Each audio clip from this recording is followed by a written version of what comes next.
यदि कोई भगवान का सानिध्य चाहता है तो उसे भक्ति करनी चाहिए। जो लोग भक्त के द्वारा परमेश्वर की प्रत्यक्ष सेवा करते हैं वे सगुणवादी कहलाते हैं। जो लोग निर्विशेष ब्रह्म का ध्यान करते हैं वे निर्विशेषवादी कहलाते हैं।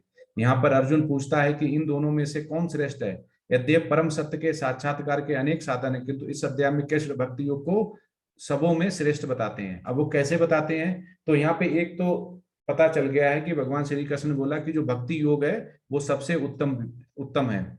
हम जब ज्ञान योग और जब ध्यान योग से जाते हैं तो ज्ञान योग से भी हम भगवान को पा सकते हैं, पर वो बड़ा कठिन रास्ता है। तो इसलिए इसमें बताया गया कि जो भक्ति योग है वो सबसे उत्तम माना गया है। और कृष्ण संबंधी जितने भी कार्य होते हैं वो किसी भी कार्य में जो भी उनका शुद्ध भक्त होता है एक क्षण भी नहीं गमाता है। वो भगवान में सुबह मंगल आरती में उठ जाता है, मंगल आरती देखता है, उसके बाद माला जप करता है। पूरे दिन जब भी उसको चांस मिलता है वो अपने इंद्रियों को कंट्रोल करता है।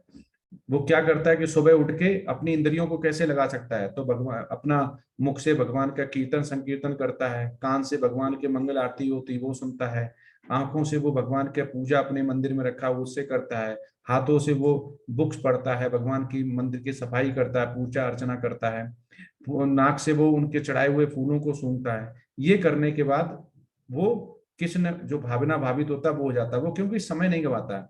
ऐसा कार्य पूर्ण जो होता है, ऐसा जो कार्य करता है वो पूर्ण समाधि कहलाता है। ठीक है, ऐसा ही आत्मा के भीतर परमात्मा का दर्शन करने के लिए, अगर आप आत्मा जो है परमात्मा का अंश है, जो हम पहले आपको पढ़ा चुके हैं अंश है, उसके दर्शन करने के लिए मनुष्य को जो पांच जो इंद्रियां बोली गई हैं उनको कंट्रोल करने के लिए, एक हो गया देखना हो गया आंखों से, दूसरा हो गया सुनना, स्वाद लेना, कार्य करना आदि इंद्रियों को कंट्रोल करना। तो ये जो व्यक्ति करता है उसे सगुणवादी कहते हैं। लेकिन ऐसा ही सेम निर्विशेषवादी भी करते हैं, पर वो क्या करते हैं, वो कहते हैं कि आत्मा जब बॉडी से निकल जाती है तो वो ब्रह्मलीन ब्रह्म में चली जाती है। तो वो मानते वो भी हैं, लेकिन यहाँ पे दो तरह से बोले गए निर्विशेषवादी, लेकिन उसका खंडन भी होता है, खंडन भी किया गया है कि भगवान ने उनको खंडन भी किया। इसमें आगे आप देखेंगे गीता में ऐसा बोला भी गया है। तो जो भक्ति योग का डिवोशनल सर्विस जो बोली गई, जो भक्ति योग होती है डिवोशनल सर्विस, हम हियरिंग से, किसी भी स्पिरिचुअल मास्टर से, किसी भी जो सिरबड़ आप कर सकते हैं कि जिसको नॉलेज है वेद और शास्त्र की, वहां से आप सुन सकते हैं।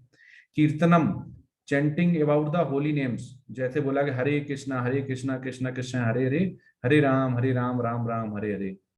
ठीक है, स्मरणम, रिमेम्बरिंग द लॉर्ड, आप उसका माला जप कर सकते हैं, जितना माला जप करेंगे। कलयुग के लिए 16 प्रिस्क्राइब्ड की गई हैं। पदव सेवन, भगवान की जितने भी आप सेवा कर सकते हैं। Serving the lotus feet of the Lord. तो ये आप देखेंगे टोटल 5, जो 4 ऊपर 5 9 इसमें डिवोशनल सर्विस की व्याख्या की गई है। अर्चनम, भगवान की पूजा अर्चना करना। वंदनम, भगवान की जैसे इसमें offering prayers to the lord, इसमें आपको प्रहलाद और ध्रुव महाराज का बहुत अच्छा एग्जाम्पल है। ठीक है, दास्यम, जो जितना भगवान श्री राम का शुद्ध भक्त जो थे हनुमान, उन्होंने दास्य जो होता है प्रेम, उसका सबसे अच्छा एग्जाम्पल दिया है। सख्यम, सबसे अच्छा सखा कौन था भगवान श्री कृष्ण का, अर्जुन, इससे अच्छा उचित एग्जाम्पल नहीं मिल सकता है। आत्मनिवेदनम, complete surrender to the Lord, किसी भी स्पिरिचुअल मास्टर के थ्रू आप कंप्लीट सरेंडर, पूरा अपना जीवन न्यौछावर कर सकते हैं, जो कि संन्यास और ब्रह्मचार होता है। तो ये 9 विधियां बताई गई हैं, जिससे कि श्रीमद् भागवतम की 7.523-24 से ली गई हैं। तो दीज 9 जो प्रोसेस हैं ये आपको यहाँ पे समझाएंगे, जिससे कि आप शुद्ध भक्त बन सकते हैं। Are accepted as a pure devotional service. One who has dedicated his life to the service of Krishna through these 9 methods should be understood to be the most learned person, for he has acquired complete knowledge. इन 9 जो विधियां बताई गई हैं उनसे आप भक्ति योग में जा सकते हैं और भगवान को पा सकते हैं। इतना यहाँ पे भगवान ने इजी प्रोसेस कर दिया है। 12.2 में श्री भगवान उवाचा मय्या वेश मनो एमाम नित्युक्ता उपासते श्रद्धा पर्योपेतास्ते में युक्त तमहा मतः। श्री भगवान ने कहा, जो लोग अपने मन को मेरे साकार रूप में एकाग्र करते हैं और अत्यंत श्रद्धा पूर्वक मेरी पूजा करने में सदैव लगे रहते हैं, वे मेरे द्वारा परम सिद्ध माने जाते हैं। अब भगवान क्या कह रहे हैं कि जो भी मनुष्य है, शुद्ध भक्त है, बनना चाहता है या है, वो अगर साकार रूप में एकाग्र करते हैं और अत्यंत श्रद्धा पूर्वक मेरी पूजा करने में सदैव लग रहते हैं, मेरे द्वारा परम सिद्ध माने जाते हैं। तो इसलिए इंद्रियों को कंट्रोल करना बहुत जरूरी है। जो व्यक्ति भगवान की भक्ति रत रहकर पूर्ण कृष्णा भावना अमृत में रहते हैं, वे योगी भक्त कहलाते हैं। कृष्ण भावना अमृत में सुबह उठे तो भगवान की कृष्ण भावना भावित होना है, दोपहर में होना है, शाम को होना है। यहाँ पर जो ज्ञान योग बताया गया है आपको, वो ज्ञान योग, ठीक है। उसके बाद भक्ति योग, और भक्ति योग में निश्चित जो होता है वो अंतर बताया गया है। जो भक्ति योग और ज्ञान योग है उसमें बताया गया है। ज्ञान योग से आपको रास्ता तो मिलता है सेम, लेकिन बहुत टाइम लगता है। और भक्ति योग जो होता है उसमें बड़े आसानी से आप लक्ष्य तक पहुंच पाते हैं। तो भगवान ने ये बोला हुआ कि जो भी मुझे अपने इंद्रियों पे कंट्रोल करके 16 माला चेंट करता है कलयुग में, और प्रसादम खाता है, प्रसादम लेता है, वो बहुत ही आसानी से भक्ति योग में जा सकता है और मुझे पा सकता है। कि जो ज्ञान योग है, ज्ञान योग से पहुंच सकते हैं, लेकिन किंतु ये बड़ा कष्टदायक है। जबकि भक्ति योग है भगवान की प्रत्यक्ष सेवा, डायरेक्ट सेवा बोलते हैं, होने के कारण सुगम है। तो ये पूजा जो होती है वो सगुण या निर्गुण हो सकती है। तो यहाँ पर जो भगवान ने बोला हुआ है कि उसका पूजा जो भी डायरेक्ट, मतलब जो भी डिवोशनल सर्विस में जो भी शुद्ध भक्त है, वो अगर पूजा करता है, उनकी डायरेक्ट पूजा करता है, जैसे आप देवी देवता की पूजा करते हैं तो भी उनको पूजा लगती है, क्योंकि वो उनके ही अधीन है, वो ऑल क्रिएटर्स हैं। लेकिन जो डायरेक्ट पूजा करता है तो उसको वो सारा ही सुगम जो जो जो गुण बोला गया है उसको पूरा ही लगता है, शुद्ध भक्त को पूरा ही उसका श्रेय उसको मिलता है। अब इसको ऐसे भी समझ सकते हैं कि आप अगर भगवान की पूजा जो मूर्तियों से करते हैं, तो ये हो सकता है कि हम मूर्तियों से पूजा करते हैं तो भगवान कैसे मिल जाएंगे। तो एक इसका सबसे अच्छा उदाहरण दिया गया है कि जैसे हम कोई भी जो डाकघर की पेटी होती है उसमें पत्र डालता है, तो वो पत्र जिसको डाला जाता है, टू जिसको लिखा होता है, वो सिस्टमेटिक उसको ही पहुंच जाता है। तो यहाँ पे भी ऐसे ही बताया गया है कि अगर हम किसी भी मंदिर में किसी भगवान में पूजा अर्चना करते हैं, अपने घर पे भी करते हैं, तो वो वैसे ही हमारी चिट्ठी हमारे मन में जो हम उनको पूजा अर्चना कर रहे हैं वो वैसे ही भगवान तक लोग गोलोका और वृंदावन में पहुंचती है। जैसे कि एक लेटर बॉक्स जो होता है डाकघर का, उसमें हम लेटर डालते हैं तो वो अपने गंतव्य स्थान पे पहुंच जाता है। तो ये ही यहाँ पे समझाया गया कि भक्ति योग में वैसे ही उसको पूरा उसका जो होता है रिजल्ट उसको मिलता है वास्तविक में, तो वो शुद्धि भक्त में रहता है, और ऐसा करने से वो वहां पे परम धाम जा सकता है। 12.3 और 4 में क्या सार है कि लेकिन जो लोग अपनी इंद्रियों को बस में करके तथा सबों के प्रति संभाव रखकर परम सत्य की निराकार कल्पना के अंतर्गत उस अव्यक्त की पूरी तरह से पूजा करते हैं, जो इंद्रियों की अनुभूति के परे है, सर्वव्यापी है, अकलंपी है, अपरिवर्तनीय है, अचल तथा ध्रुव है, वे समस्त लोगों के कल्याण में संलग्न रहकर तथा मुझे प्राप्त करते हैं।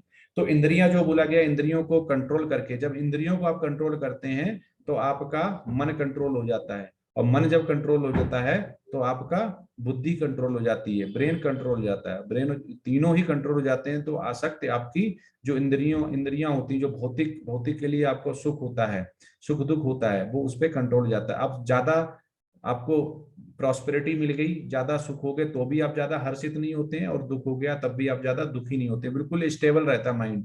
अगर ऐसा जो कर लेता भगवान को वो शुद्ध भक्त बहुत पसंद है। तो अगर हम ऐसा आचार विग्रह की पूजा करते हैं और मन हमारा स्टेबल है, तो हमारी भक्ति में धीमे धीमे हमारी प्रगति होती रहती है, और फिर हम उस लेवल में आ जाते हैं जहाँ पे हमें किसी भी सुख और दुख का कोई भी अनुभव नहीं होता है, हमारा मन बिल्कुल, तो हम आनंद में जीवन को जी सकते हैं, जो कि बोला गया है कभी ना समाप्त होने वाले आनंद में जीवन जी सकते हैं। और भगवान उसी तरह से आपकी सेवा स्वीकार करता है जिस तरह से डाकघर की चिट्ठी जाती है। आपने किसी भी मंदिर में या घर पे पूजा अर्चना की तो वो भगवान तक, वैकुंठ लोक में बैठे हुए भगवान तक वैसे ही जाती है। तो इसको कहते हैं भक्ति। तो भक्ति योग में आप लगे रहते हैं पृथ्वी पर, लेकिन वो भगवान को बिल्कुल ही, भगवान भगवान क्या माध्यम है, जो पूजा अर्चना है, अर्चना जो विग्रह बोले गए हैं, भगवान की मूर्ति बोली गई, वो भगवान का माध्यम है। और भगवान की मूर्ति और भगवान में कोई अंतर नहीं है, भगवान के नाम और भगवान में कोई अंतर नहीं। आप भगवान का नाम लेते हैं, हरे कृष्णा कृष्णा कृष्णा हरे हरे, हरे राम राम राम हरे हरे। तो इसमें और भगवान खुद में कोई भी अंतर नहीं है। अगर भगवान की शरण में जाना है तो ये क्रिया सबसे उत्तम बताई गई है, जिसमें कि आप भगवान की इंद्रियों को कंट्रोल करके उनको भक्ति भावना हो सकते हैं, कृष्ण भावना अमृत हो सकते हैं, तो आपको परम धाम मिल सकता है। 12.5 में जिन लोगों के मन परमेश्वर के अव्यक्त निराकार स्वरूप के प्रति आसक्त हैं, उनके लिए प्रगति कर पाना अत्यंत कष्टप्रद है। ध्येयधारियों के लिए उस क्षेत्र में प्रगति कर पाना सदैव दुष्कर होता है। भगवान ये कहते हैं कि जो जो निर्विशेषवादी हैं, जो कि कहते हैं कि आत्मा है उसके बाद ब्रह्म लीन हो जाती है, ब्रह्म में चली जाती है, परमात्मा का अंश नहीं है, लेकिन वो भी श्री कृष्णा को मानते हैं, पर उनको इतनी आसक्त हो जाती है कि उनको बहुत मुश्किल होती है गोलों का वृंदावन मिलना, गोकुल धाम मिलना। तो इसलिए भगवान ने बोला कि बहुत बहुत सीधी विधि है मुझ तक आने की, उसमें है कि आप भक्ति योग करें, भक्ति योग करें। और मनुष्य जैसे भी भगवान की सेवा करे, ठीक है, वो सेवा सेवा जो होती है वो सेवा भाव से की जाती है तो भगवान को लगती है। तो उसको अगर वो सेवा नहीं करता भगवान की, तो वो क्या करता है, फिर वो माया की सेवा करता है। माया की सेवा मतलब इंद्रियों पर कंट्रोल नहीं देते हैं, वो उसको भौतिक सुख के लिए फिर सेवा करता है। वो अलग अलग पुजारियों के पास जाएगा, अलग अलग तांत्रिक के पास जाएगा, और जो भी साधु संत है उनके पास जाएगा, जो कि स्पिरिचुअल मास्टर नहीं, जिनको वेद शास्त्र की नॉलेज तो है पर वो उसको यूज नहीं कर पा रहे, मतलब सिस्टमेटिक नहीं है, उनका कोई गुरु नहीं है, उनके पास जाता फिर वो भटकता रहता है। तो ऐसा एक ही हो सकता है, या तो भगवान की सेवा करें या तो माया की सेवा करें। माया की सेवा करेंगे तो आपको रुपया पैसा सब कुछ आएगा, पर सुख नहीं आएगा, मन प्रसन्न नहीं रहेगा आपका, हमेशा मृत्यु जन्म का जो साइकिल है उससे छुटकारा नहीं मिलेगा। तो ऐसा ही बरहा पुराण में बोला भी गया है, इस श्लोका है बरहा पुराण में कि नमामि परमम स्थान आर्च सदिगताम बिनहा गरुड़ स्कंद मोरपय ते चमन बारिता। मतलब भगवान जो निर्विशेषवादी वो नहीं मानते, उनके लिए जो मार्ग है वो कठिन हो जाता है, लेकिन जो मुझे मानता है, जो मेरे शुद्ध भक्त हैं, जो मुझे मानते हैं, पहचानते हैं, उनको शास्त्र वेद की नॉलेज है, उनके लिए बहुत ही रास्ता आसान होता है, वो मुझे पा सकते हैं। तो बैकुंठ लोक में अगर आपको आत्मा ले जानी है तो उसके लिए सबसे अच्छा है कि आप भगवान की भक्ति योग करें। 12.6 और 7 में बताया गया, ये तू सर्वाड़ कर्माण मही संन्यास्य मतमरः अनन्य नैव योगे माम ध्यानंत उपासते तेसा महम समुद्रतः मृत्यु संसार सागरात भवामि नाचिरात परत मैया बेस चते स्थाम। जो अपने सारे कार्यों को मुझ में अर्पित करके तथा अविचलित भाव से मेरी भक्ति करते हुए मेरी पूजा करते हैं और अपने चित्तों को मुझ पर स्थिर करके निरंतर मेरा ध्यान करते हैं, उनके लिए हे पार्थ मैं जन्म मृत्यु के सागर से शीघ्र उद्धार करने वाला हूँ। अब वो बता रहे हैं कि सीधा ही उन्होंने बता दिया कि जो अपने सारे कार्यों को मुझ में अर्पित करके, सारे कार्य मतलब जो भी वो सकाम कर्म करता है, निष्काम कर्म करता है, उसकी फल की इच्छा नहीं करता, और अविचलित भाव, आ माने नहीं, विचलित वाले विचलित, जिसका मन विचलित नहीं होता है, मतलब दुख से बहुत ज्यादा दुखी और सुख से बहुत ज्यादा सुखी नहीं होता है, इंद्रियों पे कंट्रोल है, माला जप कर रहा है, लेकिन जब तो कर रहा है हरे कृष्णा कृष्णा कृष्णा हरे रे, लेकिन मन कहीं और है, माला इधर चल रही है, मन कहीं और है। अगर वो ऐसा है तो समझो पूजा नहीं है। अविचलित भाव से अगर मेरी भक्ति पूजा करता है और अपने चित्तों को मुझ पर स्थिर करता है भगवान के नाम पे ही, उस समय कुछ भी और याद नहीं आना चाहिए, ऐसा करता है तो हे पार्थ मैं उसको जन्म मृत्यु के सागर से शीघ्र उद्धार करने वाला हूँ। उसके जन्म मृत्यु के सागर से मतलब वो इस मेटलिस्टिक बॉडी से और इस दुखालय में जो बोला गया है मेटेस्टिक वर्ल्ड, इसमें वो फिर नहीं आएगा, जो कि प्रकृति के नियम से भी वो परे हो जाएगा।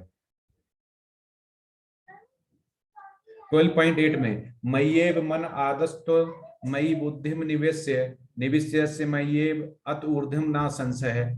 मुझ भगवान में अपने चित्त को स्थिर करो और अपनी सारी बुद्धि मुझ में लगाओ, इस प्रकार तुम निसंदेह मुझ में सदैव वास करोगे। अब भगवान कह रहे हैं कि अपना चित्त स्थिर कर लो, मतलब इंद्रियों पे कंट्रोल कर लो, मन भागना नहीं चाहिए और भगवान का स्मरण करना चाहिए और सारी बुद्धि मुझ में लगा दो, क्योंकि जब इंद्रियां कंट्रोल होंगी तो मन हो जाएगा, मन कंट्रोल हो जाएगा तो बुद्धि हो जाएगी, सारी बुद्धि किस में लगा दो, भगवान में लगा दो। इस प्रकार तुम निसंदेह मुझ में सदैव वास करोगे।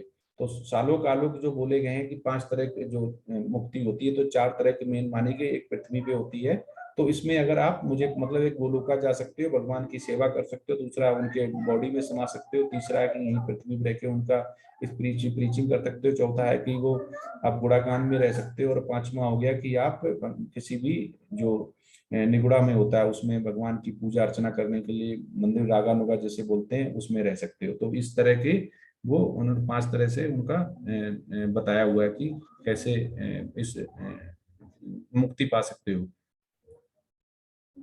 12.9 अथ चित्तम समाधुतम ना शक्नोसि मयि स्तरम अभ्यास योगेन ततो मामिश्च पातुम धनंजय।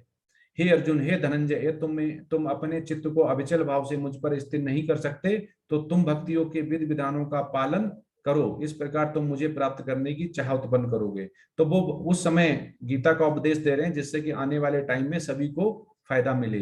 तो वो कह रहे हैं, हे अर्जुन, हे धनंजय, ये तुम अपने चित्त को अविचल भाव से, अपने चित्त को अमाने नहीं विचल, जिसको विचलित नहीं होता भाव से मुझ पर स्थिर नहीं कर सकते, तो तुम भक्तियों के विधि विधानों का पालन करो। अगर तुम उसमें नहीं तो भक्ति योग के विधि विधानों का पालन करो। अगर तुम चित्त अवचित भाव से कर सकते हो तो आप भक्ति योग में डायरेक्ट जा सकते हो, अगर तुमसे नहीं कर सकते हो तो तुम भक्ति योग के विधि विधानों का पालन करो, जैसा कि वेद और शास्त्र में लिखा हुआ है। फिर वो धीमे धीमे आपका ज्ञान से, फिर ध्यान से, फिर भक्ति योग ऐसे आपका बढ़ेगा। इस प्रकार तुम मुझे प्राप्त करने की चाह उत्पन्न करो, फिर उसको चाह उत्पन्न करो। जब चाह हो जाएगी तो आपको फिर अविचल भाव से स्थिर होने लगेगा। तो ये भगवान बता रहे हैं।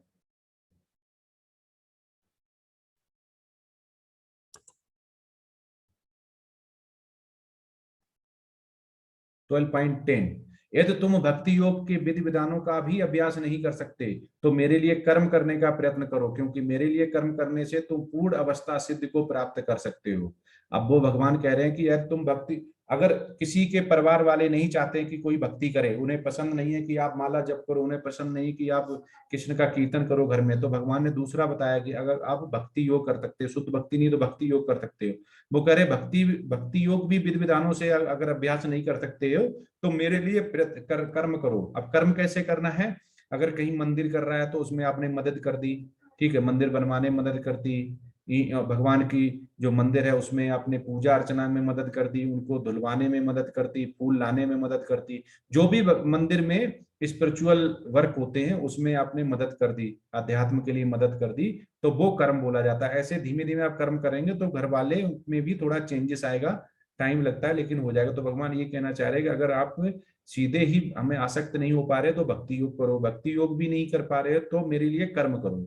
कर्म हो गया उसमें कि मंदिर में जाके आप जो भी स्पिरिचुअल मास्टर उसकी मदद कर सकते हैं, कभी झाड़ू लगा दिया, कभी पोछा लगा दिया, कभी मंदिर साफ कर दिया, कभी भगवान के विग्रह नहला दिए, साफ कर दिए, फूल ले आए, तो ये काम वो यहाँ पे बता रहे हैं, तो भी आप सिद्धि को प्राप्त हो सकते हैं। तो धीमे धीमे फिर आप भक्ति योग में जा सकते हैं।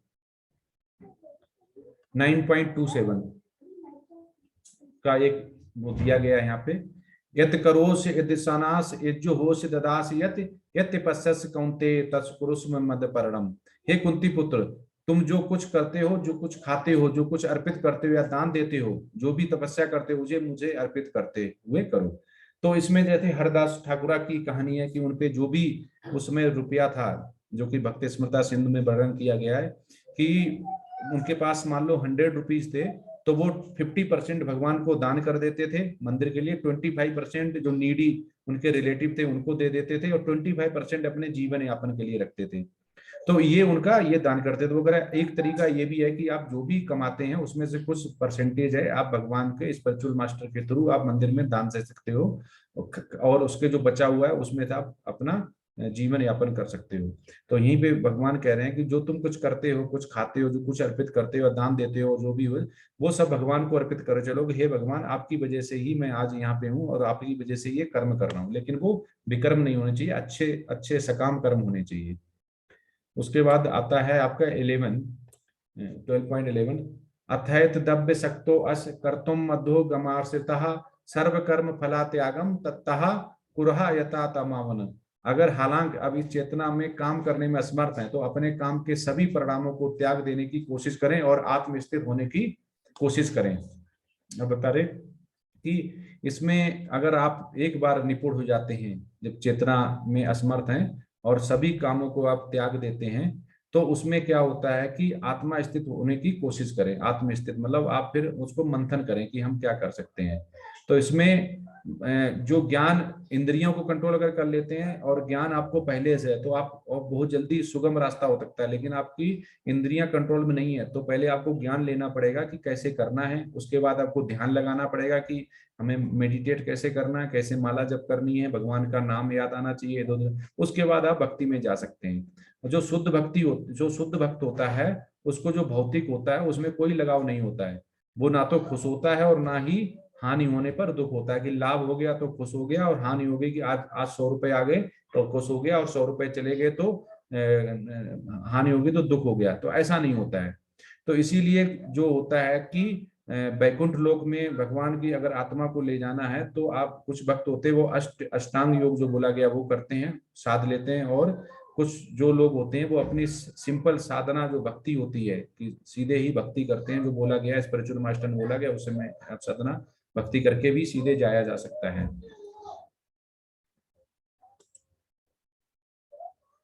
12 में श्रेयो ही ज्ञानम अभ्यासा ज्ञानान ध्यानम विशिष्यते ज्ञानांद कर्म फल त्याग इस्त्यागांचरम। यदि आप इस अभ्यास में नहीं जा सकते हैं तो अपने आप को ज्ञान में संलग्न करें। ज्ञान से बेहतर हालांकि ध्यान है, और ध्यान से बेहतर काम के फल का त्याग है। इस तरह के त्याग से मन की शांति मिलती है। तो जो हम पहले भी बता चुके हैं कि आप पहले ज्ञान अर्जित करें, ज्ञान से फिर आप ध्यान, और उसके बाद आप भक्ति में जा सकते हैं। लेकिन सबसे अच्छा जो बोला गया है कि आप भक्ति योग है वो सबसे उत्तम योग है, कि भगवान में आप ध्यान लगाएं, इंद्रियों पे कंट्रोल करें, तो आपका मन कंट्रोल हो जाएगा, और मन हो जाएगा तो ब्रेन हो जाएगा। जो बुद्धि बोलेगी, बुद्धि भगवान ने लगाए तो सारे ही आपका निजी जो भी है सफल हो जाएगा, जो जीवन है वो सफल हो जाएगा।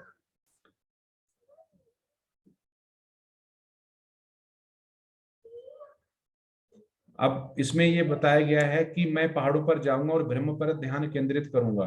तो उसमें आप करते तो हैं, लेकिन आप क्या मन में, और जो बोला गया कि इंद्रियों पे कंट्रोल नहीं है, तो आपको वहां पर बहुत ज्यादा आपको तकलीफ आने वाली है, तो आपको बहुत डिफिकल्ट हो जाएगा। भगवान ने इतना डिफिकल्ट नहीं बताया हुआ, बहुत इजी बताया हुआ है रास्ता।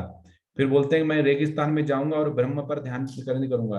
भगवान तो घर पे भी हो सकता है, नहीं तो आपको बहाने बनाए कि यहाँ पे बहुत ठंडा है, यहाँ पे बहुत गर्म है। अगर आपका मन आसीन नहीं है तो आपको तरह तरह से एक्सक्यूजेस देंगे। जबकि जो शुद्ध भक्त होता है, जो बोला गया है कि वो किसी भी हानि होने पर दुख नहीं होता है, और लाभ होने पर उसको खुश नहीं होता है। तो यहाँ पे अगर शुद्ध भक्त है वो अपने घर पे भी रह के ही भगवान को भक्ति भावना, जो बोलते हैं कृष्ण भावना, भावित हो सकता है। मैं जंगलों में जाऊंगा और ब्रह्म पर ध्यानित करूंगा, अगर कोई बाघ मुझ पर हमला करे तो क्या होगा।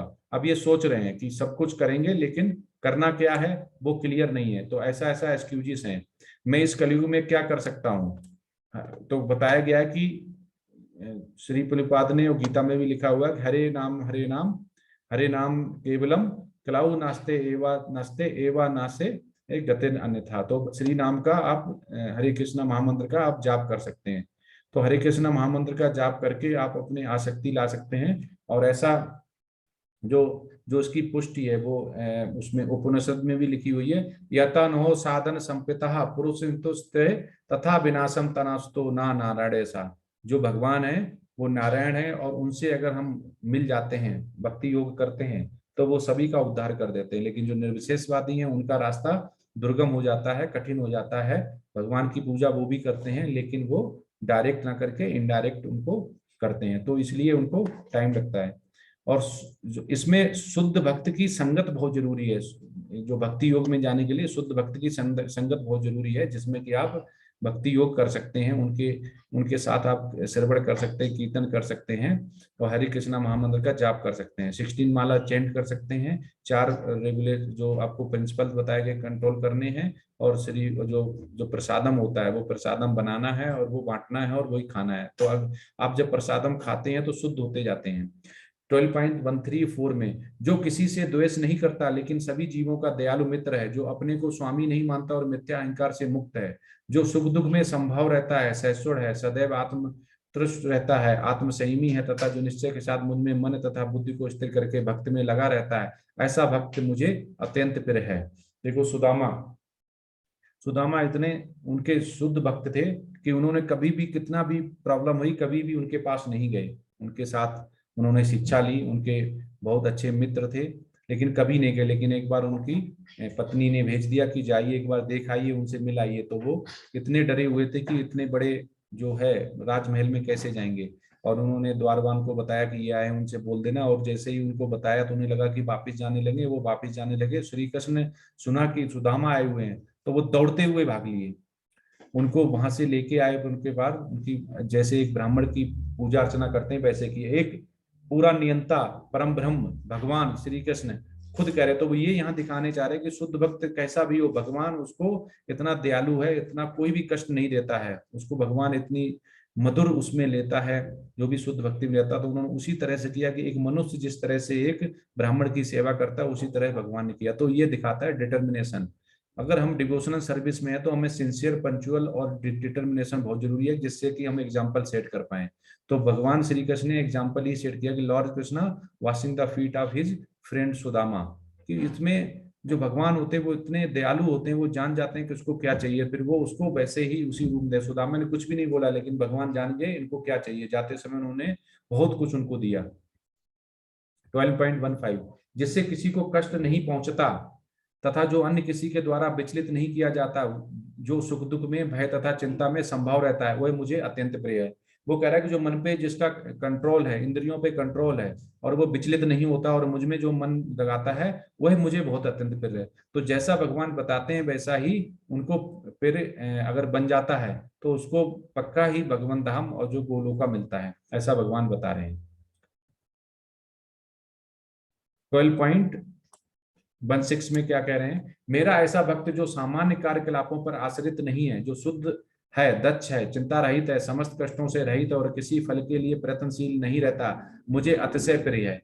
वो कह रहे हैं कि अगर हम कुछ डायरेक्ट नहीं कर पा रहे भक्ति में, तो हमें जो पहले बताया गया कि आप डायरेक्ट ना करके इनडायरेक्ट, मतलब मंदिर के कार्यकलापों में काम कर सकते हैं, किसी स्पिरिचुअल मास्टर की मदद कर सकते हैं, सेवा ले सकते हैं, अगर वो भी करते हैं तो आप शुद्ध होते जाएंगे और उसमें दक्ष होते जाएंगे, तो धीमे धीमे आपकी प्रगति होती जाएगी। और ऐसे भी शिष्य जो होते हैं, ऐसे भी जो शुद्ध वो भक्त होते हैं, वो बहुत पसंद है, क्योंकि ये गुरु परंपरा में जो भगवान श्री कृष्ण ने वेद और शास्त्र की नॉलेज ब्रह्मा जी को दी, नारद मुनि को जी, उसके बाद जो भी स्पिरिचुअल मास्टर आया हुआ उसके अगर संगत करते हैं, उससे हम शिक्षा लेते हैं और दीक्षा अगर लेते हैं दीक्षा गुरु से, तो हमारा शुद्ध भक्ति में हम आ जाते हैं और हमारा परम धाम और गोलोका जाने का हमारा रास्ता तय हो जाता है।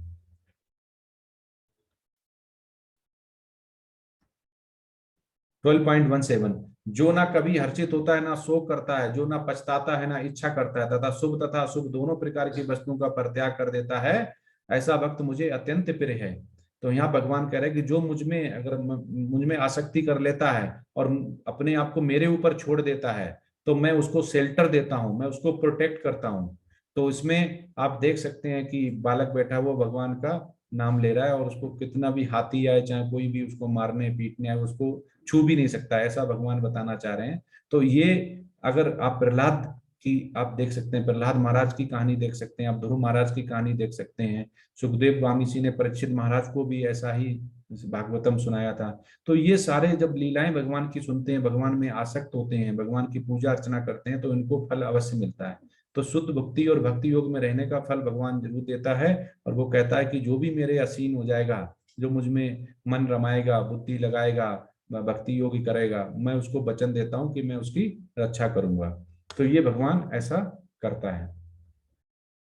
12.8 और 19, जो मित्रों तथा शत्रुओं के लिए समान है, जो मान तथा अपमान, शीत तथा गर्मी, सुख तथा दुख, यश तथा अपयश में संभाव रखता है, जो दूषित संगत से सदैव मुक्त रहता है, जो सदैव मौन और किसी भी वस्तु से संतुष्ट रहता है, जो किसी प्रकार के घर बार की परवाह नहीं करता, जो ज्ञान में दृढ़ है, जो भक्ति में संलग्न, ऐसा पुरुष मुझे अत्यंत प्रिय है। वो कह रहा है कि जो इंद्रियों पे कंट्रोल करके भक्ति योग में लगा रहता है, जिसका मन कंट्रोल है, इंद्रियां कंट्रोल है, बुद्धि कंट्रोल है, और उसको ना सुख से विचलित होता है, ना दुख से विचलित होता है। सुख से विचलित होने का ये होता है कि सुख हुआ और उसका मन शांत नहीं हुआ, वो बहुत ज्यादा खुश होने लगा, और दुख हुआ तो भी विचलित हो गया कि उसको बहुत दुखी होने लगा। तो अगर ऐसे लोग ऐसे कंट्रोल करके, और ये मुक्ति रहता है, असंगत नहीं होती, उसको संसर्ग में नहीं आता है, और सदैव मौन और किसी भी वस्तु से संतुष्ट रहता है, कि उसको ज्यादा किसी जो इंद्रिय सुख होती है उसका लगाव नहीं होता है। शुद्ध भक्त को इंद्रिय सुख से लगाव नहीं होता है, उसको ना गाड़ी चाहिए, ना नौकर चाहिए, ना बंगला चाहिए, ना कुछ भी चाहिए, वो केवल उसको भगवान का सरवट चाहिए, भगवान का कीर्तन चाहिए, भगवान का संसर्ग चाहिए, उसको गोलों का बंदा बन जाता। तो वो कहते हैं कि ऐसा पुरुष मुझे बहुत अत्यंत प्रसन्न है। 12.20, ये तु धर्मामृतमिदं यथोक्तम परुपासते श्रद्धानम मत पर महाभक्ता स्तेति प्रिया, जो इस भक्ति के अमर पथ का अनुसरण करते हैं और जो मुझे ही अपने चरम लक्ष्य बनाकर श्रद्धा सहित पूर्ण रूपेण संलग्न करते हैं, वे भक्त मुझे अत्यंत प्रिय हैं। तो भगवान ऐसे कह रहे हैं कि जैसे सूरदास हो गए, उनको भी ऐसी अनुभूति होती कि भगवान उनके आसपास ही हैं। तो ऐसे ही भी उनके साथ घटना है कि भगवान ने उनको अप्रत्यक्ष दर्शन दिए हुए हैं, और उनको जब भी उन्होंने ऐसा प्रत्यक्ष देने के बाद उनको हुआ आभास हुआ कि भगवान है, तो उन्होंने प्रत्यक्ष भी दर्शन दिए। पहले उनके वो सपने में आए, फिर बुद्धि में एक बार ऐसा ऐसा बोला गया है। लेकिन उसका बहुत बड़ी स्टोरी है, उसको बाद में सुनेंगे। लेकिन ऐसा है कि जो भी उनमें भगवान में रमा लेता है अपने आप को, उसको भगवान अप्रत्यक्ष प्रत्यक्ष उसको जरूर उसकी मदद करते हैं, उसको प्रोटेक्ट करते हैं, उसका शेल्टर देते हैं। अब जैसे अर्जुन का पांडवों का इतना प्रोटेक्ट शेल्टर किया कि पूरा युद्ध हुआ, लेकिन उनका कुछ भी नहीं हुआ। तो ये भगवान जब शेल्टर करते, भगवान को आसक्त कर लेते हैं हम, उनको उनके हवाले कर देते हैं, तो भगवान फिर हमारी पूरी रक्षा करता है, हमें मार्गदर्शन करता है। प्रभुपाद के कुछ शब्द जो चैप्टर के इस अध्याय में परम सत्य की जो निराकार धारणा वर्णित है, उसकी संतुष्ट इस समय तक के लिए की गई जब तक मनुष्य आत्म साक्षात्कार के लिए अपने आप को समर्पित नहीं कर देता। दूसरे शब्दों में, जब तक उसे शुद्ध भक्त की संगत करने का अवसर प्राप्त नहीं होता, तभी तक निराकार की धारणा लाभप्रद हो सकती है। परम सत्य की निराकार धारणा में मनुष्य कर्म फल के बिना कर्म करता है और आत्मा तथा पदार्थ का ज्ञान प्राप्त करने के लिए ध्यान करता है। यह तभी तक आवश्यक है जब तक शुद्ध भक्त की संगत प्राप्त ना हो। तो इस पे बोला गया श्रीलपाद ने कि वो खुद इतने उत्तम भक्त है कि अमेरिका में जाने उन्होंने इस्कॉन का प्रचार प्रसार किया। आज पूरे विश्व में, उस समय उन्होंने 10,000 शिष्य बनाए हुए थे, पूरे विश्व में है।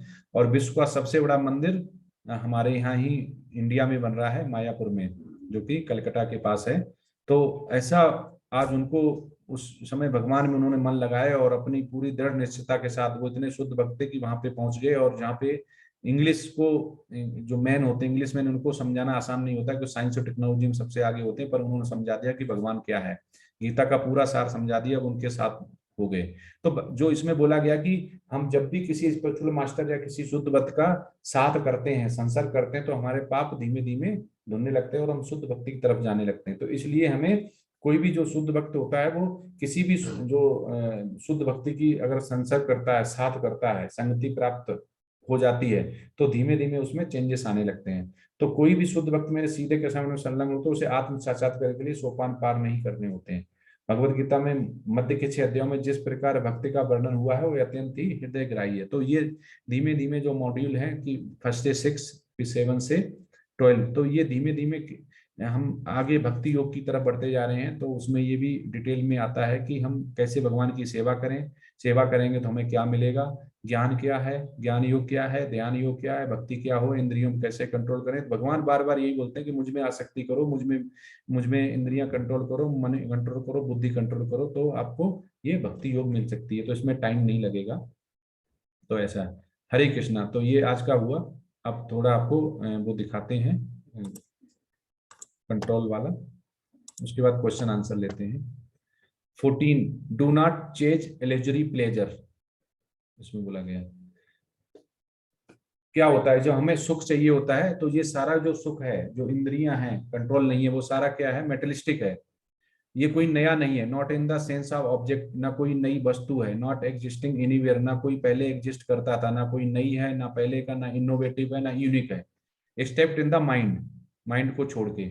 Y is the mind our enemy, हमारा हमारा जो दिमाग है हमारा शत्रु मित्र क्यों है? Because it makes us chase after, क्योंकि अगर हमारा इंद्रियां कंट्रोल नहीं है, मन कंट्रोल नहीं है, अगर हम उसको कंट्रोल नहीं कर पाते हैं, तो ये अपने से हमें काम करवाता है, तो हमें आसक्ति नहीं करने देगा, मन भगाता रहेगा, इंद्रियां कंट्रोल नहीं होंगी। अगर इस पे हम कंट्रोल कर लेते हैं तो हमारा ये मित्र हो जाता है।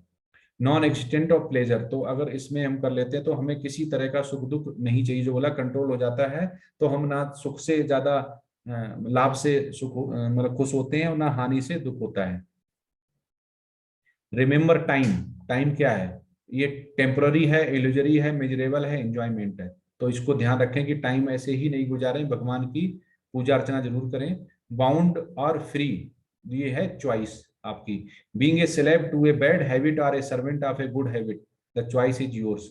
अगर आप कैसी हैबिट डालना चाह रहे हैं, अच्छी हैबिट डालना चाह रहे हैं तो हैबिट हैबिट जो होता है अच्छा हो जाएगा, और बैड हैबिट डालना चाह रहे हैं तो वो बुरी हैबिट पड़ती जाएगी। तो दोनों के ही, एक का पॉजिटिव रिजल्ट रहेगा, एक का नेगेटिव रिजल्ट रहेगा, वो आपके ऊपर है आप कैसा चॉइस करते हैं। तो हैबिट हैबिचुअल हो जाता है, फिर वो हमारा कल्चर बन जाता है। We make our habits and habits make us, अगर हमारी हैबिट गलत होगी तो हम पे हावी हो जाएगी, और फिर हमारे हम पे हावी हो जाएगी तो हम अपने हिसाब से काम कराएगी।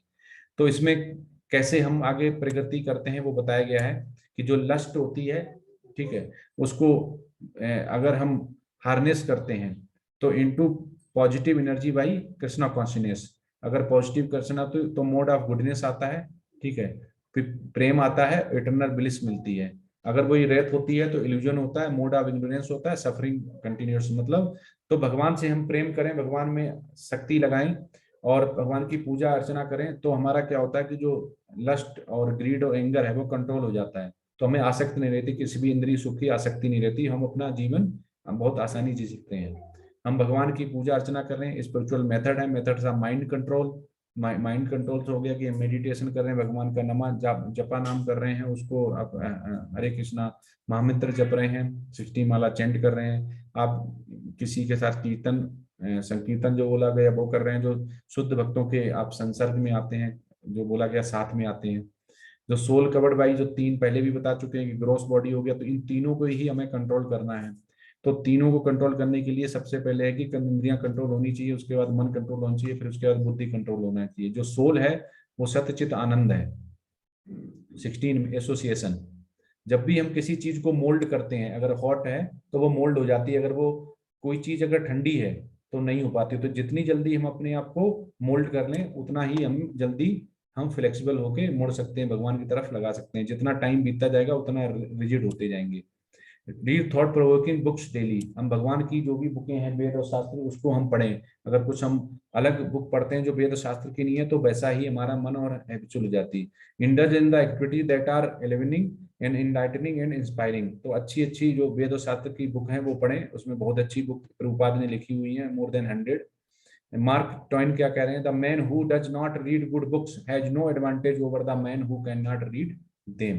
ठीक है, तो वो कह रहे हैं कि अगर नॉलेज है, आप पढ़े लिखे हैं लेकिन आप अच्छी बुक नहीं पढ़ते हैं, तो आप उनसे ज्यादा अच्छे नहीं है जो कि पढ़ नहीं सकते हैं, जो सक्षम नहीं है पढ़ने के लिए। ठीक है, तो उनसे आप भी वैसे ही हो जैसे कि वो लोग हैं कि जो खेती मजदूरी करते हैं, जो पढ़े लिखे नहीं है। तो इसलिए जो सक्सेस है on the outside begins with success on the other, जो पहले बाहर से स्टार्ट होती है उसके बाद अंदर चेंज होता है। Another very powerful spiritual method is Mantra meditation, जो बोला गया है कि जो महामंत्र का जप करना है, जो माला है उसके बीड पे सबसे अच्छा ये बोला गया, गीता में भी लिखा है, स्नो स्पनिषद में भी लिखा, महापुराण में, विष्णु पुराण में जितने भी हैं, श्वेतासर उपनिषद में भी लिखा हुआ कि सबसे अच्छा मंत्र मेडिटेशन बोला गया कलयुग के लिए। अगर ये कर लेते तो हमारा मन कंट्रोल, और उसके लिए सबसे अच्छा है चैंटिंग महामंत्रा, हरे कृष्णा कृष्णा कृष्णा हरे राम राम राम हरे हरे। अगर ये कर लेते हैं तो in the study a simple sound meditation technique used for 20 minutes a day caused profound changes in blood pressure, stress handling ability, immune response and feeling of well. Dr. Jeffrey D. Thompson, DCBFA Center for Neuroplastic Research। ठीक है, तो ये doctor हैं जो बहुत अच्छे बड़े doctor हैं, लंदन में भी इन्होंने सर्विस की हुई है, यूएसए में भी किया हुआ, उन्होंने स्टडी की हुआ है अगर 20 मिनट मतलब 2 माला भी हम जब कर लेते हैं तो हमारे जो बॉडी के जो डिसीज लाते हैं, ब्लड प्रेशर भी कंट्रोल रहता है, स्ट्रेस नहीं आता है, इम्यून भी बहुत अच्छा वो रिस्पॉन्स करता है, और फीलिंग भी हमारी बहुत अच्छी रहती है। हम जो जो इमोशनल होते हैं, एम्पैथी और सिंपैथी वो भी कंट्रोल रहती है, तो हम ज्यादा भावुक नहीं होते हैं, ना ज्यादा भयभीत होते हैं, ना ज्यादा हम उत्सुक होते हैं, बहुत ज्यादा कंट्रोल रहता है इंद्रिय। अब ये स्टडी की हुई। व्हाट इज योर सेंटर 17, अब ये 17 बताया गया, what is your present centre, आपका सेंटर क्या है, भौतिक चुनना, गाड़ी बंगला नौकर चाकर रुपया पैसा, what is the driving force inspiration of your life, make parent happy, money fame etcetera. For example के लिए क्या करना चाहते हैं, तो आपको एक उद्देश्य बनाना पड़ेगा, हमें करना क्या है, हमें सक्सेस किस में होना है, पैसे के लिए सक्सेस होना है, भगवान के लिए होना है। तो आपको सेंटर पहले बनाना पड़ेगा कि हम बहुत ज्यादा हम आसक्त हो रहे हैं इंद्रियों के लिए, तो इंद्रियों के लिए आसक्त हो रहे हैं तो इंद्रिय वाले गुण आप में आएंगे। What do I spend my time thinking about, for example exam score TV, हम टीवी देख रहे हैं, अच्छे अच्छे सीरियल आते हैं, क्राइम पेट्रोल हो गया और सारे हो गए, देखते हैं 2-3 घंटे गुजारते हैं, लेकिन हम अच्छी बुक नहीं पढ़ेंगे, वेद शास्त्र की नॉलेज नहीं होंगे, भगवान की चैंटिंग नहीं करेंगे, जो कि 10 मिनट में एक माला जप में 10 मिनट लगते हैं, हमारे पास 10 मिनट नहीं है क्योंकि 2-3 घंटे में टीवी देखनी है, गप्पे मारनी है और लोगों के पास जाना है। तो ये फिर आपका चेंज नहीं होगा, आपका टारगेट चेंज नहीं होगा, आप मनुष्य की योनि में ही हमेशा आते रहेंगे। Who are what is my ovation for hero heroine music arts dress etcetera, हम भगवान को अपना हीरो कभी नहीं बनाते हैं, हम सलमान खान जो भी हैं उनको हम हीरो अपना बनाते हैं, जो कि हम वो इतना ज्यादा अट्रैक्टिव होते हैं कि जहां भी जाते हैं तो उनको लोग टच भी नहीं कर सकते, इतनी भीड़, इतना ज्यादा उनका सिक्योरिटी होता है। भगवान की कोई भीड़ नहीं, कोई सिक्योरिटी नहीं है, सभी जा सकते हैं, सभी टच करते हैं, फील कर सकते हैं, भगवान की पूजा अर्चना घर में ही कर सकते हैं, लेकिन हम ऐसा करना नहीं चाहते हैं। तो ये सेंटर हमने चेंज किया हुआ है। हमारा क्या है कि आज हम सेंटर्ड क्या है, आज कलयुग में हमारा हीरो सेंटर्ड है, फ्रेंड सेंटर्ड है, स्पोर्ट सेंटर्ड है, स्टडी सेंटर्ड है, फैमिली सेंटर्ड है, मनी सेंटर्ड है। इन छह में ही हमारा सेंटर्ड रहता है। इसके अलावा हम जो भगवान का सेंटर्ड है, लॉर्ड सेंटर्ड, वो हम सोचते ही नहीं है, वो दिमाग में नहीं आता कि वो करना है। उसके बाद 17 country centred, pleasure centred, think centred, self centred, church temple mosque centred and principle centred. तो इसमें ही हमारा हमें सोचना पड़ेगा हमें कहाँ जाना है। What is the driving force inspiration of your life. ठीक है, ये 3 क्वेश्चन है, वो आपको सोचने पड़ेंगे कि हमारा लाइफ का टारगेट क्या है, ऑब्जेक्टिव क्या है, हमें क्या इंस्पायर कर रहा है, हमें किधर जाना है, हमें टीवी देखनी है या हमें पैसा बनाना है, ठीक है, या हमें अपने हीरो हीरोइन को जो भगवान बनाना है उनको ही सब कुछ मान के चलना है। लॉज ऑफ गॉड, लॉग are universal principle up centred, जो बताया गया है कि जो अगर हम सेंटर अपना जो भी जैसा भी बना लेते हैं, ठीक, भगवान पे बना लेते हैं तो हम भगवान की तरफ जाते हैं, और जिधर का हम अदर सेंटर जो बनाते हैं वो you can choose as per your wish. तो अब वैसा ही हो सकता है, कोई कंट्रोल नहीं कर सकता है। ठीक है, तो यूनिवर्सल का जो लॉज ऑफ गॉड, लॉग और यूनिवर्सल प्रिंसिपल जो अप है कि अगर आप आसक्ति चाहिए तो आज क्या है कि आज रोड पे देखिए, आज मॉडर्नाइजेशन है, जाम लगे रहते हैं, उससे इरिटेट हो जाते हैं, कंट्रोल हो जाते हैं, घर पे जाके हम उसका गुस्सा उतारते हैं, घर भी बिल्कुल ऐसा रहता है, उसमें ना खुशी होती है ना मन प्रसन्न रहता है, फिर घर से निकलते हैं, फिर जाम में फंसते हैं, फिर ऐसा रहता है, ये प्रकृति का आप उसमें आसक्ति में फंसे रहते हैं, तो इससे हैप्पीली लाइफ नहीं रहती है। हम चाहे रुपया पैसा कितना भी कमा लें, कुछ नहीं हो मॉडर्नाइजेशन का, उसका रिजल्ट क्या होता है कि जब ज्यादा अति हो जाती तो अति बहुत बुरी होती है, अतिताई जो बोला गया कि दुर्योधन ने भी किया तो उसका संहार करना पड़ा, तो अब होता है उसका रिजल्ट होता है कि ऐसे एक्सीडेंट हो जाते हैं, हम अपने अपनों को खो देते हैं, हत्या हो जाती है, कभी विस्फोट हो जाता है, कभी कुछ हो जाता है, कोई आतंकवादी बन जाता है। तो ये सारा लॉग और अप जो बोला गया है कि मनी हो गया, वर्क पोसेशंस हो गया, प्लेजर हो गया, friend enemy church self spouse family, इसी के आसपास हमारा घूमता रहता है, हम सेंटर रहते हैं। एडवांटेज क्या है इसके, यूनिवर्सल प्रिंसिपल्स अप और लॉज ऑफ गॉड एंड लॉग आर एडवांटेज। एडवांटेज क्या है, इंटरनली ड्रिवन है, क्लियर विजन होता है, security and guidance, satisfied in the life and future, internal life is guaranteed, confident result predictable, मतलब जो आप चाहते हैं वो आप कर सकते हैं। डिसएडवांटेज इसका, हानि क्या है, पहले लाभ हो गए, हानि क्या है, एक्सटर्नल ड्रिवन होते हैं, विजन के चेंजिंग होते हैं, stability dissatisfied, helpless, dependent, result unpredictable, मतलब कोई भी क्लैरिटी नहीं होती, हमें कहाँ जाना है, बहुत दुविधा में होते हैं, हाँ जी माला जब कर लेंगे, 1 तारीख से करेंगे, अगले साल से करेंगे, कोई क्लियर नहीं, कोई कुछ गाइडेंस नहीं, कोई टारगेट नहीं, कोई ऑब्जेक्टिव नहीं है, तो वैसे ही भटकते रह जाते हैं। लेकिन जब वो भगवान को समझ सकता है, भगवान के सेंटर्ड हो जाता है, तो उसका क्लियर हो जाता है। अब ये अब ये कल कराएंगे 18, टोटल 27 है, कल 20 तक करा देंगे। अब क्वेश्चन आंसर है वो ले लेते हैं, आज नेटवर्क बिल्कुल सही रहा है। हरे कृष्णा। कोई हैंड रेज करें जिसका क्वेश्चन हो, चैट बॉक्स में डाल सकते हैं।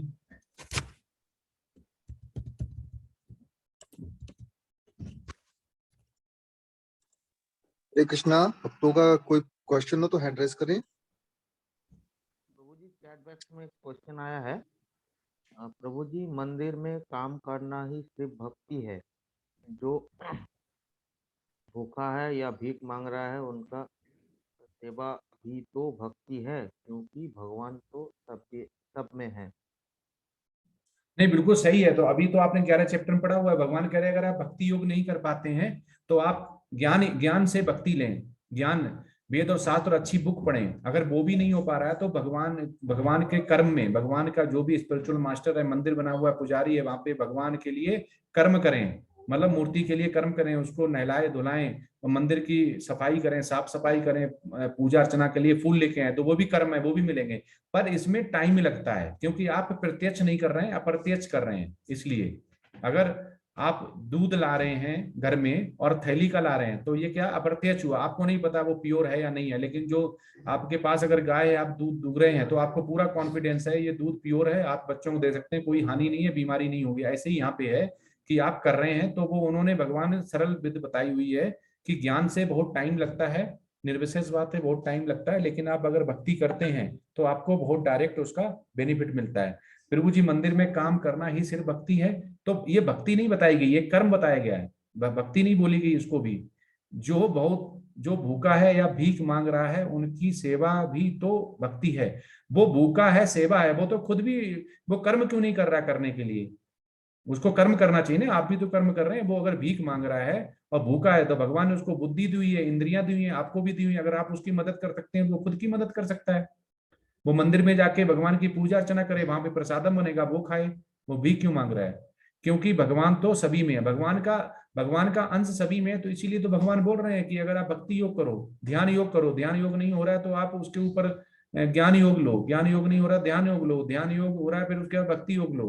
अगर ये भी नहीं हो रहा है तो आप इनडायरेक्टली जो हो गया, आप कैसे न कैसे भगवान की सेवा करो, डायरेक्ट नहीं तो इनडायरेक्ट करो। मंदिर में हो गया उनकी मदद करो, दान दे सकते हो तो दान से करो, नहीं तो आप हाथों से कर्म कर सकते हो तो हाथों से करो, कर्म करो। तो ये भगवान ने एक विधि बताई हुई है, पर उसमें टाइम लगता है। पर इसमें नहीं बोल सकते हो कि जो 16 माला चैंट कर रहा है और भगवान का प्रसादम बना रहा है, खा रहा है, और जो चारों प्रिंसिपल एग्जीक्यूटिव कंट्रोल है वो भगवत धाम जाएगा तो हम भी जाएंगे, तो ऐसा नहीं। ये माधव सेवा होगी, मानव सेवा नहीं है इसमें। हरे कृष्णा। हरे कृष्णा सभी को।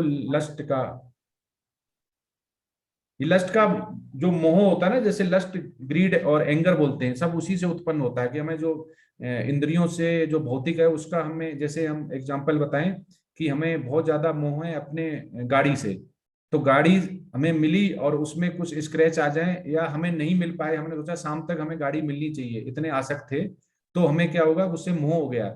मोह से फिर हमें क्या हुआ कि लस्ट वो क्रिएट हो गया, तो उससे गाड़ी नहीं मिल पाई तो हमें क्या होगा कि हम एंगर हो जाएंगे। एंगर हो जाएंगे तो हमारी बुद्धि कंट्रोल में नहीं रहेगी, तो वो हमारा इल्यूजरी जो होता है वो बिगाड़ देगा। तो इसलिए ये बोला गया है कि जो मोह होता है वो बहुत ही खतरनाक, जो लस्ट ग्रीड, और ग्रीड होता है लालची, लालच, लालच होता है वो बुरी बलाय माना गया है। तो ये सारा इल्यूजरी करके किसको देता है, इल्यूजन होता है, ये उसको देता है, क्रोध को बढ़ाता है। क्रोध होता है अगर हम एंगर हो जाएं तो हमारी बुद्धि कहते हैं ना फिर गई है, तो हम नुकसान भी कर बैठते हैं कभी गुस्से में। तो ये वो लस्ट, लस्ट का मीनिंग वो होता है। चैंटिंग के लिए माला लेनी जरूरी है? नहीं, लेनी जरूरी तो नहीं है, लेकिन उसका एक नियम यह है कि आप ऐसे याद कैसे कर पाएंगे कि 108 हो गई हैं, क्योंकि हर चीज 108 का बहुत बड़ा महत्व है। तो इसलिए 108 हो गई है, 109वीं होती है उसमें आपको सिमेरु वाले में श्री चैतन्य महाप्रभु वाला, आपको जो भी भूल चूक होगी वो माफ करो, वो वाला क्वेश्चन आपको वैष्णव वाला आपको लेना पड़ता है। इसलिए माला से एक वो कनेक्ट बना रहता है, और माला बहुत ही एक एनर्जी और वाइब्रेंट जैसी होती है कि उसको आपको घर में रखेंगे तो आपको ध्यान रहेगा जपना है। 108 जपेंगे ना 107 जपेंगे ना 109 को, बहुत मुश्किल होता है। और इसको सुबह अगर एक माला जप करते हैं सुबह ब्रह्म मुहूर्त में तो बहुत ही फायदा रहता है। तो एक माला आपको अगर जप करते हैं, मेरा तो ये लेवल 1 से उद्देश्य यही है कि कम से कम एक माला सभी भक्तगण हैं वो जपें, कम से कम एक माला। ठीक है प्रभु जी। चैंटिंग के लिए माला लेनी जरूरी है, बता दिया हमने, जरूरी नहीं है, लेकिन आप माला नहीं लेंगे तो कंफ्यूजन बहुत होगी कितनी जपनी है, उंगलियों से करेंगे, पेंसिल से लिखेंगे, कहाँ करेंगे, तो वो बड़ा काम हो जाएगा।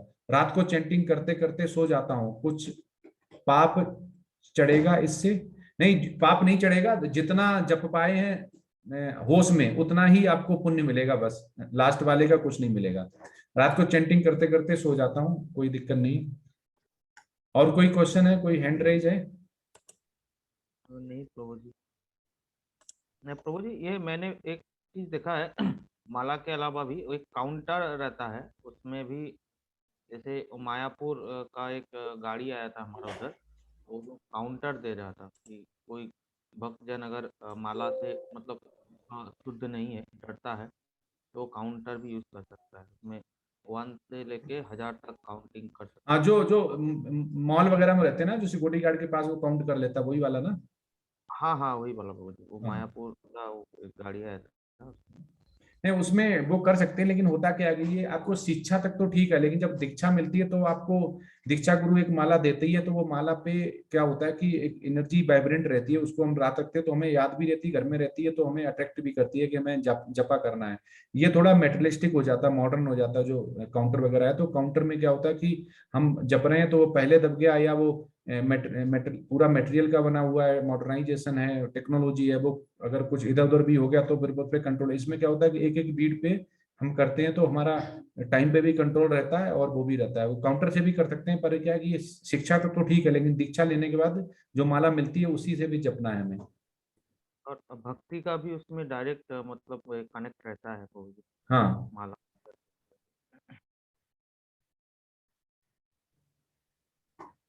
ठीक है, अगर कोई क्वेश्चन नहीं है, एक कुछ क्या है वो उसे मोबाइल पे, हाँ मोबाइल पे ऐप आता मंत्र काउंटर, वो उसे कर सकते हैं। हाँ यस, वो कर सकते हैं।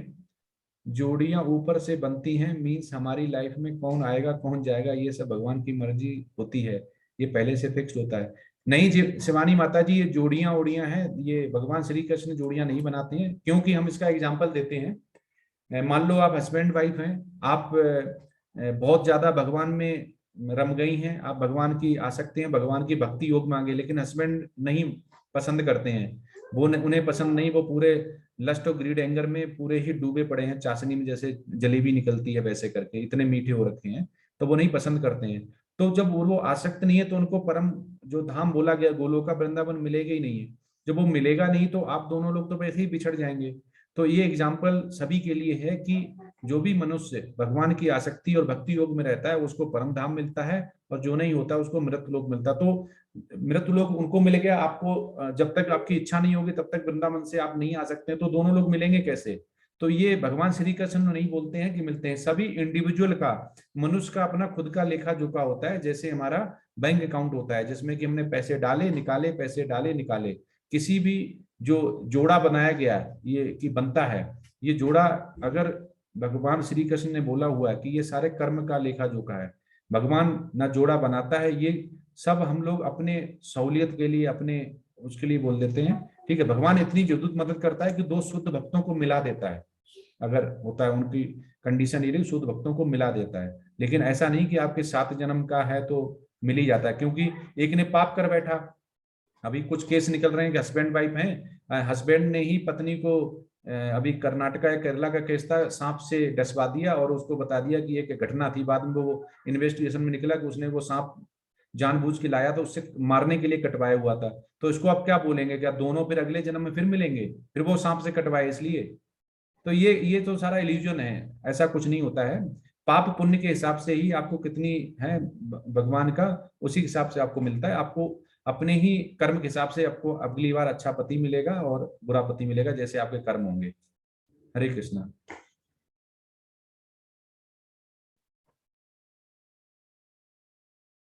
सिंपल वर्ड्स में 1 से 12 चैप्टर बोलें। सिंपल वर्ड्स में यही है, 1 से 12 प्रभु जी चैप्टर में यही है कि कर्म जो है वो हम निष्काम कर्म करें। पहले मॉड्यूल का 1 से 6 देखेंगे कि श्री कृष्णा पूछते रहे कि हमें युद्ध नहीं लड़ना है, हमारे सामने ये खड़े हुए। दूसरा ये है कि हम निष्काम कर्म करें, फल की इच्छा नहीं करें।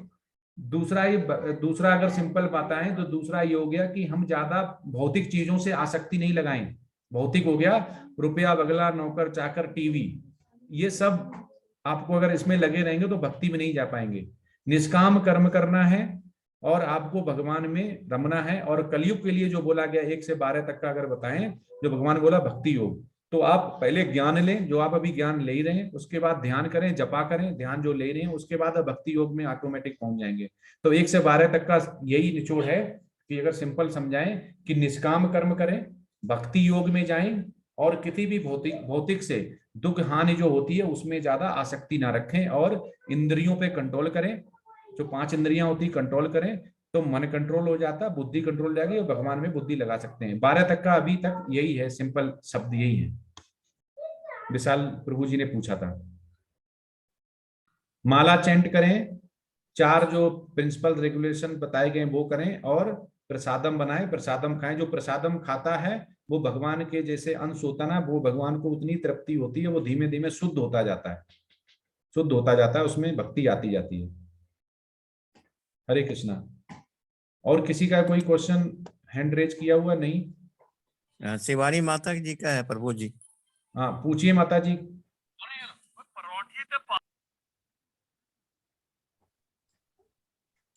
शिवानी माता जी कृपया अपने आप को अनम्यूट करिए। शिवानी माता जी।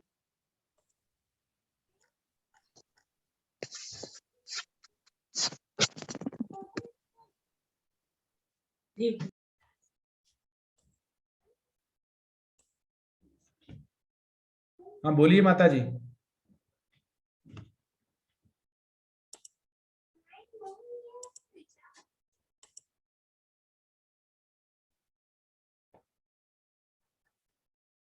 वो अनम्यूट नहीं कर पा रही हैं अपने आप को, या कोई उनको समस्या आ रही है। हरे कृष्णा प्रभु जी। हरे कृष्णा। अच्छा प्रभु जी, मैं यही बोलना चाह रही थी कि मतलब कल ऐसे मेरा एक कोई दोस्त था, कोई मुझे मिला था, तो ऐसे मैंने बात की उनसे, तो वो बोले कि मैं ऐसी चीजों पर विश्वास नहीं करता, जैसे जो चीज दिखाई नहीं देती उनको, जैसे कि भगवान हुए, या फिर होता है ना जो होता है अच्छे के लिए होता है और भगवान है और वो अपने अच्छे के लिए करते हैं, जोड़ियां ऊपर बनती हैं, कुछ ऐसी जो चीजें हैं जो अपन सुनते आ रहे हैं बचपन से। तो बोले मैं ऐसी चीजों पर विश्वास नहीं करता। तो उनको क्या जवाब देती, मुझे कल कुछ समझ नहीं आया, तो आप तो बताइए। उनसे उनसे सिंपल बोल रहा है, भगवान ने बोला ना कि कोई एक ही बिरला होता है हजारों में जो मुझे समझ पाता है, क्योंकि दुर्योधन भी नहीं समझ पाया था ना। दुर्योधन भी उनके सामने विराट रूप भी दिखा दिया, जब उन्होंने 5 गांव मांगने बोले इसे बंदी बना लो, तो वो नहीं समझ पाया। पांडव समझ गए, पांडव बच गए और पूरा उन्होंने नाश हो गया प्रलय। तो एक बार प्रलय आती है, फिर वो भगवान रचना करते हैं, फिर वो आती है। तो ऐसे लोग जो होते हैं वो सभी अगर शुद्ध भक्त हो गए, भक्ति योगी में चले गए, तो पूरे ब्रह्मांड में, पूरे यूनिवर्स में या पूरे वर्ल्ड में तो शांति शांति रहेगी। तो भगवान को चाहिए ही शांति है। तो लेकिन सभी लोग नहीं समझ पाते, तो जो निर्विशेषवादी हो गया, मायावादी हो गए, वो नहीं समझ पाते, वो नहीं मानते हैं, तो मेटलिस्टिक में डूबे हुए हैं। तो उनको एक सिंपल यही दो कि मुझे विश्वास है, जिसको विश्वास होता है वो उसको करता है। उनसे कहना अगर विश्वास नहीं है तो आपके मुंह से आज तक कभी भगवान निकला नहीं निकला, कभी समस्या आई हो, जैसे मोटरसाइकिल फिसल गई, हे भगवान बच गया, बच्चा के दूध गिर गया जला हुआ बच गया, हरे भगवान बचा लिया, कोई समस्या आई, तो उनसे ये पूछना है क्वेश्चन कि आपने आज तक कभी भगवान का नाम नहीं लिया। अगर विश्वास नहीं है तो भगवान का नाम मत लो, भगवान शब्द ही मत बोलो।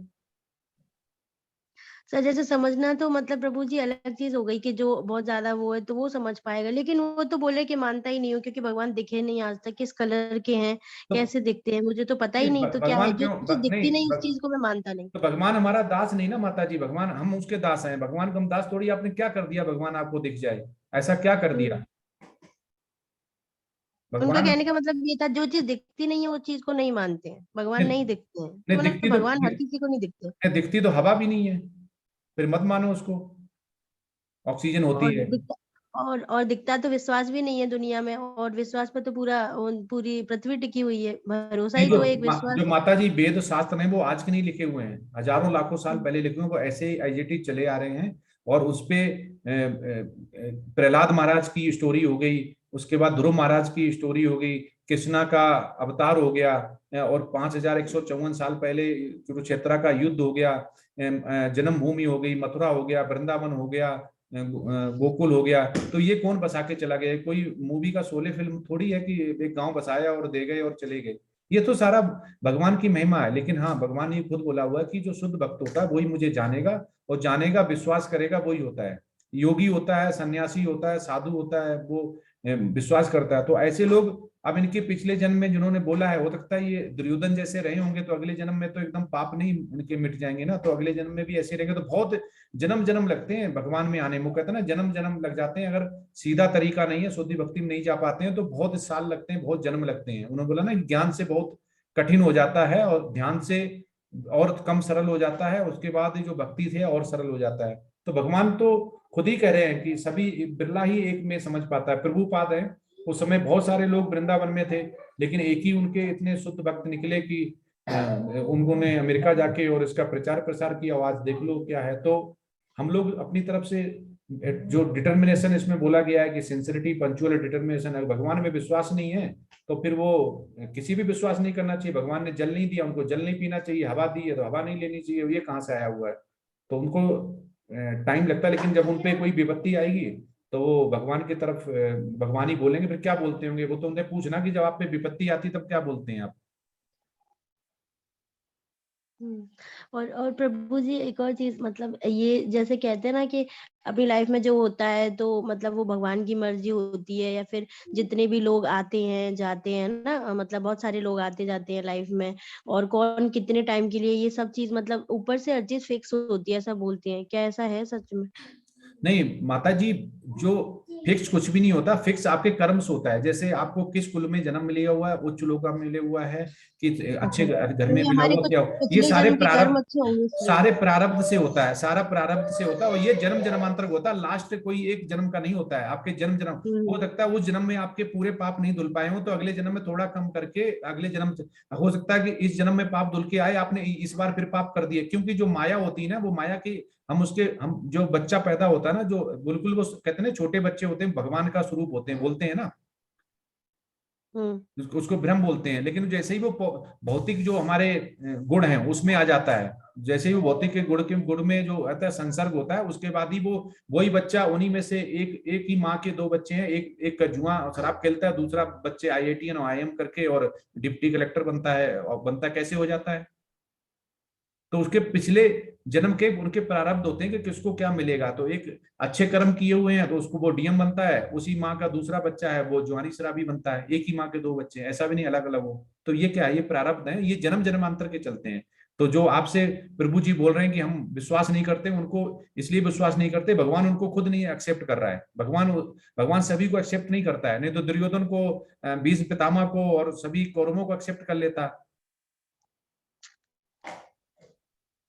हाँ जी प्रभु जी, अब मुझे समझ आ गया क्या बोलना है। वो बोल रहे थे कि आप कैसे मानती हो, आपका क्यों है भरोसा, और मतलब ऐसे कैसे, जो चीज नहीं दिखती तो मैं नहीं मानता उस चीज को। नहीं कहिए, मुझे पूरा भरोसा इसलिए है कि हमें यहाँ पे जो मृत्यु लोक है इसमें जन्म जन्मांतर के उससे छुटकारा चाहिए, इसलिए हमें भरोसा, हमें विश्वास है, इसीलिए हम भगवान की कर रहे हैं। क्योंकि ना गीता झूठी हो सकती, ना उपनिषद हो सकते, ना महापुराण होते हैं। क्योंकि इतने शुद्ध भक्ति के साथ जो गीता और जितने भी हमारे वेद और शास्त्र लिखे गए, ये कोई आज के कलयुग में भी कोई लिख भी नहीं सकता है, कोई सोच भी नहीं सकता है। आपके श्रीमद् भागवतम में 18,000 श्लोक हैं। आज किसी भी मनुष्य को बोल दिया जाए कि वो 18 श्लोक लिख दे, लिख भी नहीं पाएगा, संस्कृत का ही नहीं पता है। तो ये कैसे आया? ये भगवान ने जब कोई इंटेलिजेंस प्रभु ही जी, देता इतना है। इतना आज के कलयुग के जो लोग हैं, जो मनुष्य हैं, वो इतना सोच भी नहीं सकते, तो लिखना तो बहुत बड़ी बात है। और वो जो कि इतने हजारों लाखों वर्ष पहले इतने विद्वान लोग थे जो इतनी ऐसी चीजें लिख के चले गए, बहुत बड़ी बात है। हाँ, तो बहुत इसीलिए ज्ञानी। लिखा गया कि कलयुग में इसका फायदा दिया। जैसे हमारा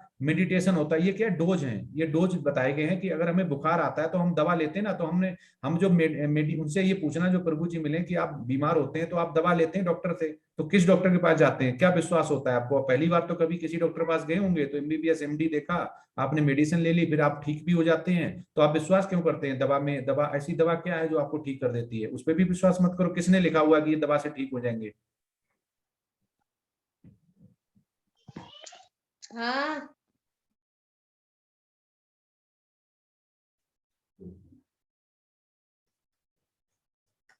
हरे कृष्णा।